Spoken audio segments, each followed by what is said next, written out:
You think you know the story of King Arthur? Shining knights, a magical sword, a quest for a holy cup.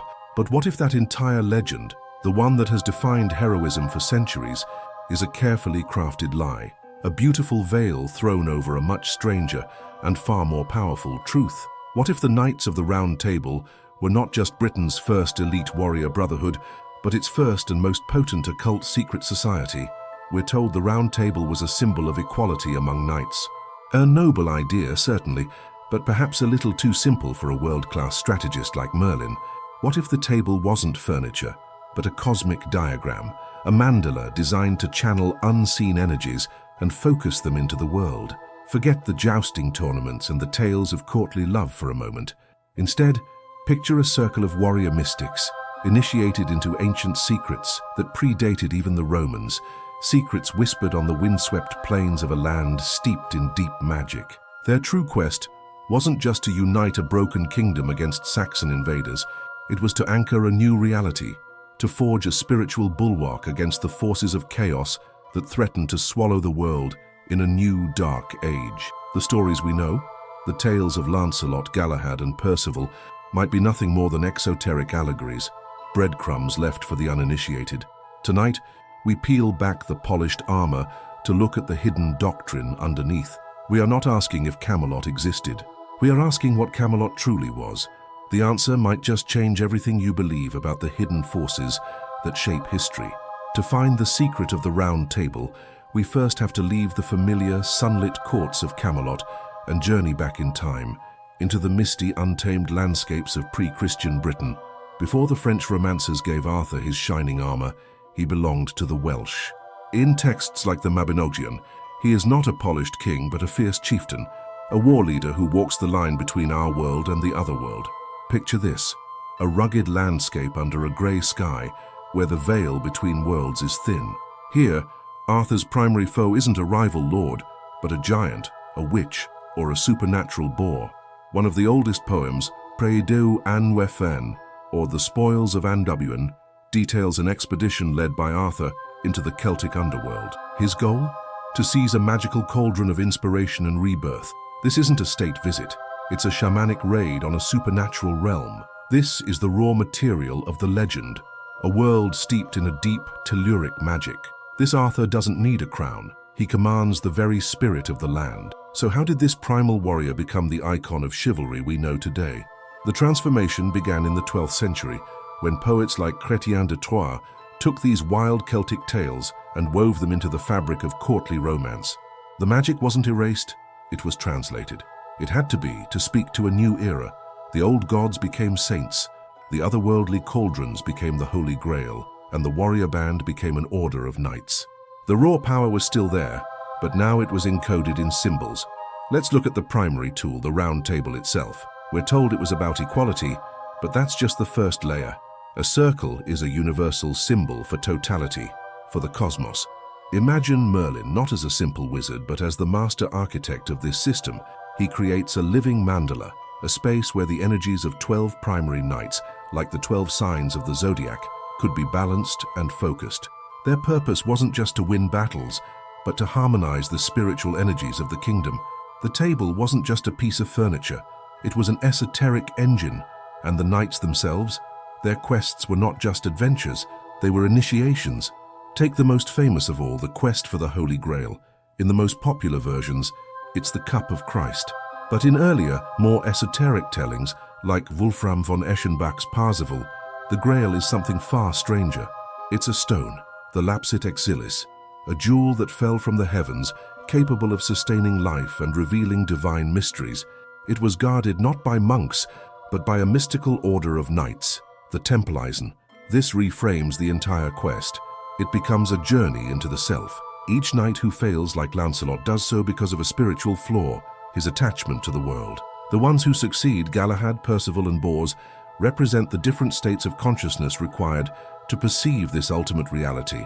Galahad represents pure spiritual attainment, Percival the power of innocent wisdom, and Bors the virtue of surviving the ordeal and returning to the world. It seems the real battles of Camelot may have been fought not on the field, but within the soul. They were testing the limits of human potential. The sword, Excalibur, fits this pattern perfectly.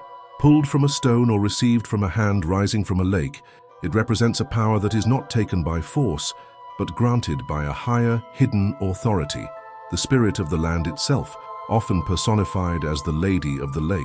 The king doesn't just wield a weapon, he is bonded to a sacred covenant. He is the bridge between the people and the invisible forces that govern the realm. This wasn't a book club with swords. It was a functioning esoteric college where every object, every quest, every character was a lesson. The legend we read is the curriculum's syllabus, but the real teachings were whispered only within the circle. Already intrigued? Hit subscribe so you don't miss what comes next. But the real question is, if the public stories were just allegories, what was the ultimate secret they were protecting? This is where the story pivots from a fascinating historical puzzle to a mind-bending possibility. If the Round Table was an esoteric school, what was its ultimate graduation exam? The answer may lie in the most mysterious seat at the table, the Siege Perilous, the perilous seat. In the legends, this seat was kept empty, reserved only for the knight destined to complete the Grail Quest. Any other who dared to sit there would be instantly swallowed by fire and consumed. This wasn't just a reserved sign with a dramatic flair. Think about what this implies from a symbolic, even an energetic perspective. The Siege Perilous wasn't a place of honor, but a point of immense power, a vortex. It was the place where the circuit of the Round Table was completed, where the human knight would directly interface with the divine. Sitting there wasn't a matter of worthiness, but of spiritual and psychic capacity. It required a consciousness so pure and so strong that it could withstand the raw, unfiltered energy of the Grail itself. For anyone else, it was like plugging a toaster into a nuclear reactor. This suggests the knights weren't just training to be virtuous. They were training to be vessels. They were undergoing a form of spiritual alchemy, a disciplined transformation of their very being.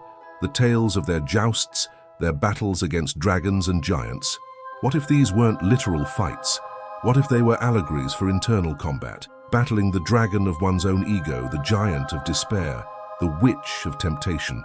This was a psychological and spiritual boot camp of the highest order. Now let's consider the central figures. Arthur, the king, represents the sovereign self, the will that holds the entire inner kingdom together. Merlin is the higher wisdom, the intuitive guide, who can see the patterns of fate, but cannot interfere directly. And Lancelot, the greatest warrior, is the tragic embodiment of human potential derailed by worldly attachment. His love for Guinevere wasn't just a soap opera plot point, it was the symbolic reason he could never achieve the Grail. He was the most skilled, the strongest, but his energy was grounded, tied to the physical world. He could see the Grail but never hold it. A truly heartbreaking lesson. So what happens if we apply this thinking today? What if this entire legend is not just a story, but a blueprint, a detailed psycho-spiritual technology hidden within a fairy tale? The esotericist Dion Fortune, in her extensive work on the Western mystery tradition, argued precisely this. She saw the Arthurian cycle as a living mythology, a system that could still be activated within the consciousness of those who understood the keys. It wasn't about finding a physical cup, it was about building the Grail within oneself, an awakened state of being. What would happen if this technology were rediscovered and deliberately applied today? Imagine a group of individuals, a modern round table, not seeking to rule a country, but to consciously influence the subtle, unseen currents that shape our collective reality. Is this what secret societies have been trying to replicate for centuries, from the Rosicrucians to certain orders of Freemasonry? Are they all echoes, fragmented attempts to rebuild Merlin's original engine? The possibility is staggering. It suggests that the greatest legacy of Camelot isn't a ruined castle in the English countryside, but a dormant power waiting to be reawakened in the human soul. So the fall of Camelot wasn't just the end of a kingdom, it was the closing of a door. The moment Arthur is taken to the mystical Isle of Avalon, wounded and defeated by betrayal and warfare, the bridge between the human and the divine seems to shatter. The world became a little more grey, a little more ordinary. The magic receded into the mists of history, leaving behind only the echoes we call legends. But the promise remains, etched into the very soul of the West, the Rex Quandam, Rexque Futurus, the once and future king who will return when his people need him most. This is not a simple promise for a political savior. It is a profound metaphysical statement about the journey of the soul itself. The king that is destined to return isn't necessarily a man who will ride over a hill on a white horse. It is the archetype of that sovereign integrated consciousness, the awakened soul, both within the individual and perhaps within the collective spirit of humanity. In this light, the legend isn't a history lesson. It's a living prophecy about our own ultimate potential. It presents us with an eternal, ethical challenge. Have we, in our modern age, become so mesmerized by the world of facts and figures, of data and algorithms, that we've forgotten how to read the language of the soul, the grammar of myth itself? Have we traded the possibility of cosmic significance for the cold comfort of a predictable material certainty? The legend of the Round Table insists that this is a false choice, that the truest reality is found where the inner and outer worlds meet. The story, then, is not about the past. It's a gauntlet thrown directly at our future. It asks us what kind of world we want to inhabit, one where we are merely cogs in a vast indifferent machine, or one where we understand ourselves as knights on a sacred quest, even if that quest takes place entirely within the uncharted landscapes of our own hearts and spirits.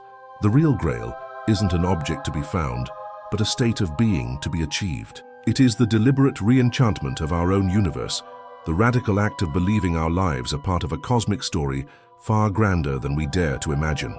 The journey to Avalon isn't an ending. It is a permanent invitation to begin our own search for that ultimate reality.